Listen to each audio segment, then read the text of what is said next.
Sebelum nonton video ini, jangan lupa di-subscribe dan nyalakan tombol loncengnya agar kalian tidak ketinggalan video terupdate dari Zamzam Zainuddin Channel TV. Terima kasih. Bismillahirrahmanirrahim. Assalamualaikum warahmatullahi wabarakatuh. Halo para subscriber, para penonton channel YouTube Zamzam Zainuddin Channel TV, dimanapun kalian berada. Senang sekali saya dapat menjumpai Anda kembali di sini di channel YouTube Zamzam Zainuddin Channel TV. Pada kesempatan video kali ini saya ingin berbagi sebuah video ya, yang tentunya ini cerita ya tentang diri saya yang memilih sebagai profesi seorang pengamen jalanan. Memang yang saya rasakan, profesi ini sangat membantu saya terutama dalam memandirikan diri saya sendiri. Namun dibalik itu ada beberapa keinginan yang harus terelakkan tidak terjadi di usia saya yang sekarang ini, karena memang keinginan saya itu ada di usia 20-19 tahun ya kalau nggak salah.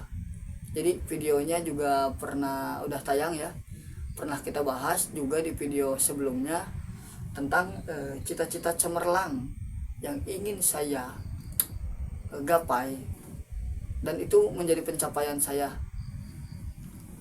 Yang pertama mungkin sudah dibahas lah intinya. Sekarang yang akan saya bahas sesuai dengan judul yang ada di bawah adalah tentang adanya sesuatu keinginan yang terhambat di usia muda akibat profesi ini. Dan sekarang kita akan take off ke kronologi, ke cerita videonya ya. Mungkin teman-teman yang sudah tahu dan memang sudah sering melihat info atau pemberitaan di media sosial, baik itu di media sosial atau baik maupun di televisi ya, seperti itu. Banyak sekali pemberitaan yang memang dari hasil mengamen atau mengemis bisa mendapatkan uang yang layak untuk bisa digunakan untuk berumah tangga atau menafkahi keluarga ya. Tapi yang saya alami tidak seperti itu kenyataannya. Mungkin kalau dari segi perekonomian ya, pengamen itu memang paling kecil bisa dapat uang sekitar 50 sampai 40 ribu ya, di bawah 50 ribu kalau nggak salah ya. 100 pun, itu pun kalau ada rezekinya. Sedangkan profesi ini atau profesi mengamen ini biasanya kendalanya itu adalah kendala yang mungkin umum. Nah, kenapa saya katakan kendala ini kendala umum? Kendala umum ini adalah kendala yang biasanya dialami oleh para pengamen di luar sana, tentang adanya tempat yang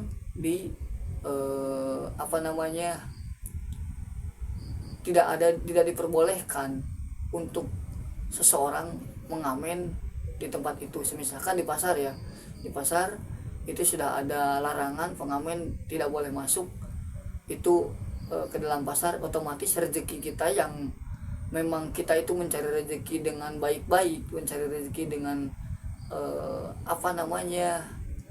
kita sudah berusaha semaksimal mungkin agar membuat si orang yang memberikan uang kepada kita itu nyaman. Kita juga nggak mengganggu mereka, jadi kita tidak terlalu mengusik mereka. Itu yang pertama, mungkin rintangan pertama adanya pelarangan.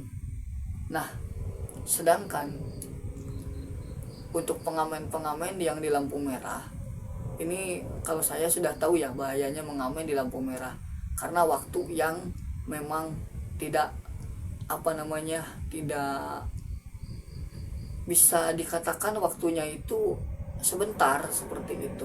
Berbeda dengan kita keliling-keliling di pasar atau keliling-keliling di lokasi-lokasi tertentu yang memang tidak berbahaya. Misal di pertokoan atau di dalam pasar itu tidak berbahaya ya. Namun mungkin karena lain dan satu hal, mungkin mereka ada juga yang ngamen di lampu merah. Tapi kalau saya lebih suka ke pasar-pasar. Oke, itu untuk kendala yang location atau bisa dibilang lokasi yang memang kita pakai untuk menjadi dijadikan untuk tempat kita mengais rezeki. Itu terkadang bisa saja suatu saat itu tidak bisa dipakai lagi karena adanya pelarangan itu. Itu yang pertama. Oh ya, kalau untuk yang di lampu merah itu tadi saya tidak, ini hanya tambahan saja ya. Jadi kalau yang untuk ini lampu merah itu hanya gimana ya, mungkin karena orang sering banyaknya ke pasar, misalkan dia merasa lapaknya kehabisan seperti itu. Tapi itu ya terserah orang yang melakukannya. Pengamen itu di mana? Karena setahu saya tempat yang paling strategis itu untuk mengamen adalah adalah tempat yang banyak sekali orang lalu lalang seperti itu. Sehingga itulah ya, dalam pemilihan tempat, kalau kita dagang pasti kita akan memilih berdagang di tempat yang banyak orang dan banyak lalu lalang orang, agar berharapnya orang yang kita yang melewati ke tempat kita itu tertarik untuk membeli dagangan kita.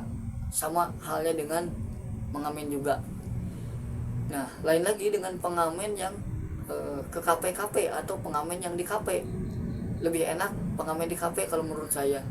Saya saat ini belum pernah menemukan kasus pengamen di kafe sampai dilarang. Enggak, karena yang saya dengar adalah pengamen kafe lebih enaknya itu mereka memiliki kontrak dengan pemilik kafe. Bahkan ya pengamen kafe itu lebih ke tidak terlalu luntang lantung di jalan lah.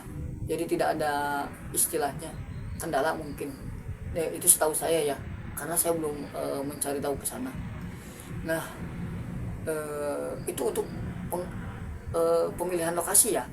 Pemilihan lokasi bahkan itu bisa menjadikan rintangan kalau misalkan lokasinya itu memang tidak memungkinkan untuk pengamen ini warawiri di lokasi tersebut, karena adanya satu lagi mungkin orang yang tidak suka dengan kebisingan alat musik pengamen, atau memang mereka merasa terganggu dengan kehadiran pengamen padahal kita tidak mengganggu mereka. Itu mungkin bisa menjadi alasan kuat kenapa di beberapa lokasi dilarang, karena mungkin dianggapnya mengganggu ketertiban umum. Tapi kalau menurut saya, kalau misalkan orangnya memang bagaimana ya, seharusnya sih ini profesi ini digunakan untuk orang yang memiliki keterbatasan dalam fisik, jadi tidak bisa kerja berat atau memang bagaimana. Tapi kan kebanyakan orang yang mengamen itu orang-orang yang mereka bisa kerja berat, dan alasan mereka ya pasti itu susah dalam mencari pekerjaan. Tapi memang faktanya di lapangan pasti seperti itu. Mungkin ya itu bisa jadi seperti itu, bisa jadi karena memang ya kembali lagi ke pengalaman hidup orang masing-masing. Jadi pengalaman hidup orang itu seperti apa kita nggak pernah tahu. Apakah dia sulit atau tidak melamar pekerjaan atau bagaimana, kita nggak pernah tahu ya, karena memang setiap hidup orang itu rahasia. Nah, ini untuk bahasan yang ini adalah bahasan tambahannya, dan sekarang kita ke bahasan pokoknya. Pemilihan profesi mengamen menjadi pengamen jalanan itu tidak mudah, guys. Mungkin ada sebagian orang yang beruntung, tidak menutup kemungkinan orang dengan keberuntungannya dia bisa hidup seperti layaknya orang-orang yang memiliki pekerjaan. Karena terus terang dalam dunia pengamenan ini atau musisi ini, hal yang kita tuntut untuk bisa membuat orang tertarik, itu tuntutan yang pertama, kita harus bermain enak. Karena biasanya respon orang kalau misalkan mengamen dengan suara yang enak, vokal yang enak, atau permainan alat musik yang enak, mereka enjoy aja seperti itu. Jadi intinya daya tariknya itu ada pada tergantung kita sendiri, apakah kita asal-asalan atau kita mainnya sekelas profesional, seperti itu. Dan untuk apa yang saya rasakan setelah terjun menjadi pengamen jalanan, yang pertama, saya mengalami kesulitan untuk menggapai cita-cita saya.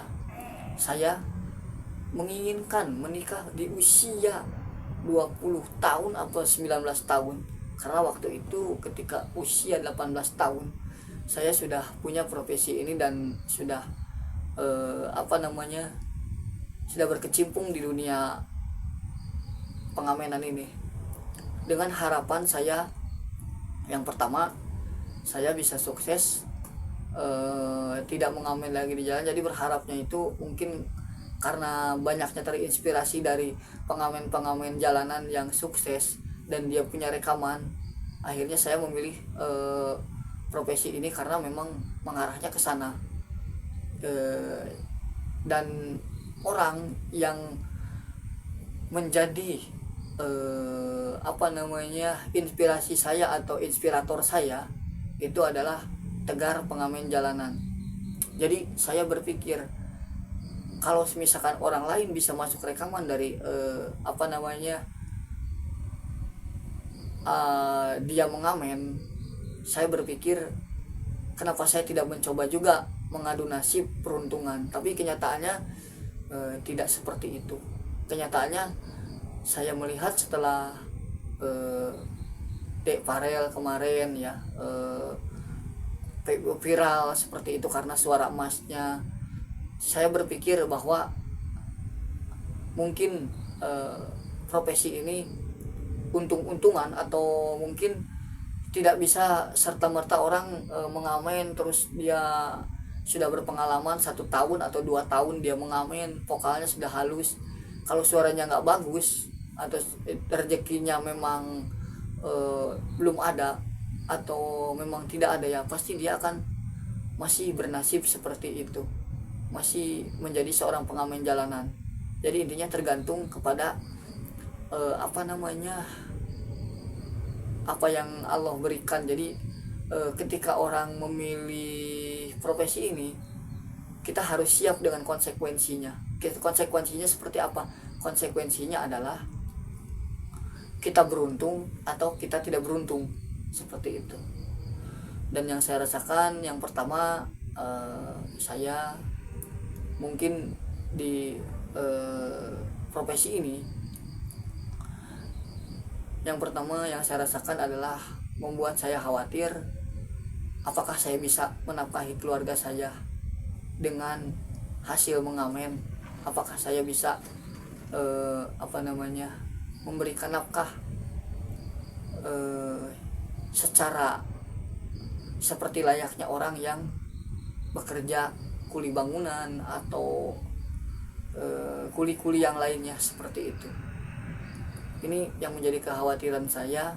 Akhirnya mungkin sekarang ini terjawab dan terpecahkan, karena buktinya saya di usia sekarang, usia saya yang sekarang ini sudah menginjak 30 tahun, saya tidak mendapatkan apa yang saya inginkan, yaitu mempunyai keluarga yang harmonis, keluarga yang memang saya idam-idamkan seperti itu.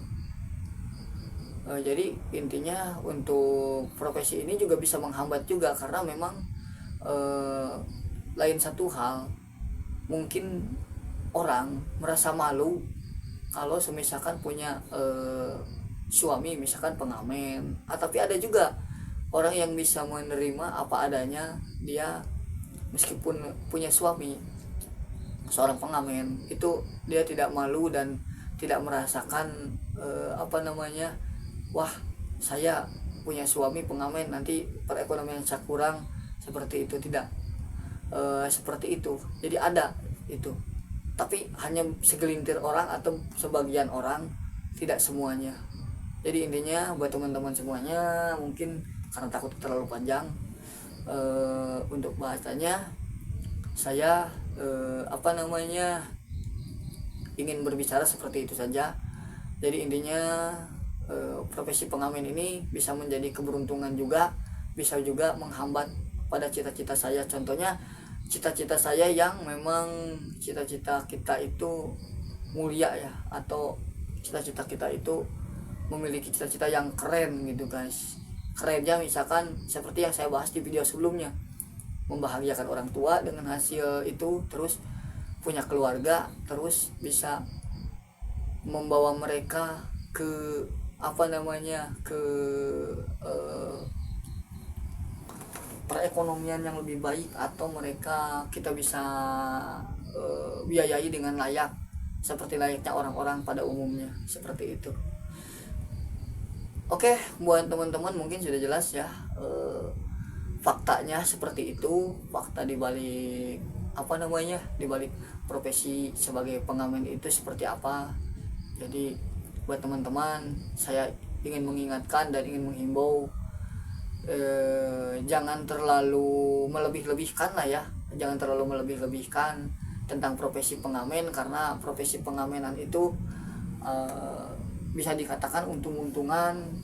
Apabila yang beruntung, kita harus mengucap syukur, alhamdulillah kita beruntung, kita diberikan rezeki oleh Allah, diberikan jalan lewat cara itu. Misalkan kita punya cita-cita, terus kita ditakdirkan untuk kita bisa meraih atau tergapai cita-cita kita. Misalkan cita-cita kita menjadi seorang penyanyi, dari awalnya sebagai seorang pengamen, terus naik level jadi penyanyi, seperti jadi penyanyi profesional lah. Jadi itu adalah anugerah dari Yang Maha Kuasa, jangan disia-siakan. Buat yang belum tahu atau belum paham tentang pengamen, kalian mungkin bisa cari-cari orang yang membahas tentang pengalaman mereka mengamen. Jadi jangan menganggap pengamenan itu, dunia profesi pengamen itu enak, karena jujur yang saya rasakan itu profesi sebagai pengamen ini enak tidak enak. Enaknya mungkin kita bisa memandirikan diri kita, dan kita lebih dewasa, dan kita lebih bisa mencari uang sendiri dengan karya kita sendiri.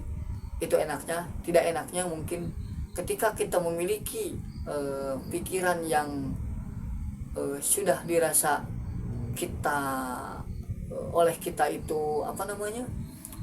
itu bagus, itu bisa saja seperti itu menghambat kepada cita-cita yang ingin kita gapai, seperti itu. Oke, mungkin untuk teman-teman para subscriber, saya terasa mungkin sudah cukup ya. Jadi kesimpulannya yang ingin saya simpulkan pada kesempatan video kali ini, saya akibat memilih profesi ini, saya menjadi kesulitan menikah, dan ini faktanya. Pokoknya kalau buat teman-teman misalkan tidak percaya, tunggu aja video-video saya, postingan video saya, entah di TikTok saya ataupun di YouTube saya ini. Mungkin buat teman-teman karena nontonnya ini di YouTube, saya arahkan di YouTube saya saja. Kalau misalkan saya ada video saya kebersamaan dengan istri saya, jadi ketika saya sudah punya istri, saya posting ke YouTube, karena mungkin saya ya tidak mungkin juga lah yang menutupi apa yang saya cita-citakan dan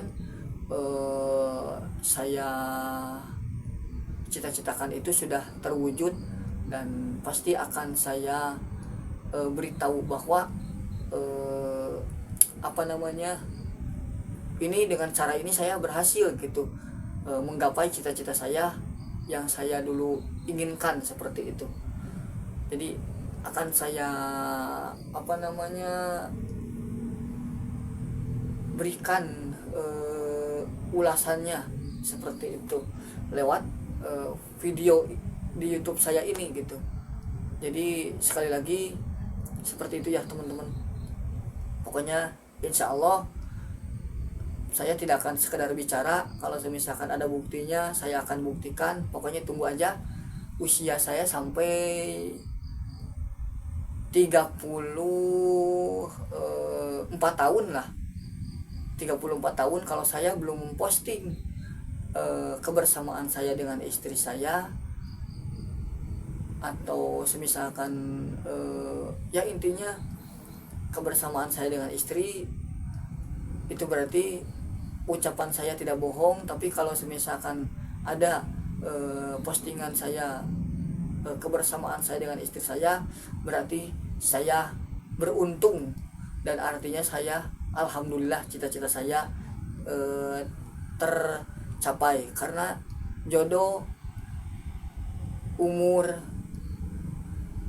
semuanya ada di tangan Allah Subhanahu wa taala. Oke, mungkin itu saja yang dapat saya sampaikan. Kurang lebihnya mohon maaf apabila ada salah-salah kata, apabila ada cara saya menyampaikan tidak terlalu jelas atau bagaimana, kurang lebihnya mohon dimaafkan yang sebesar-besarnya apabila cara saya menyampaikan ini tidak lancar dan tidak sesuai harapan. Tapi mudah-mudahan bisa dipahami oleh teman-teman para subscriber semuanya, para penonton channel YouTube Jam-Jam Janudin Channel TV. Oke, mungkin itu saja. Kurang lebihnya saya tutup sampai di sini. Kurang lebihnya mohon maaf ya. Sekali lagi yang sebesar-besarnya apabila ada salah kata. Saya akan tutup video ini. Sampai jumpa di next video. Billahi taufiq wal hidayah. Wassalamualaikum warahmatullahi wabarakatuh.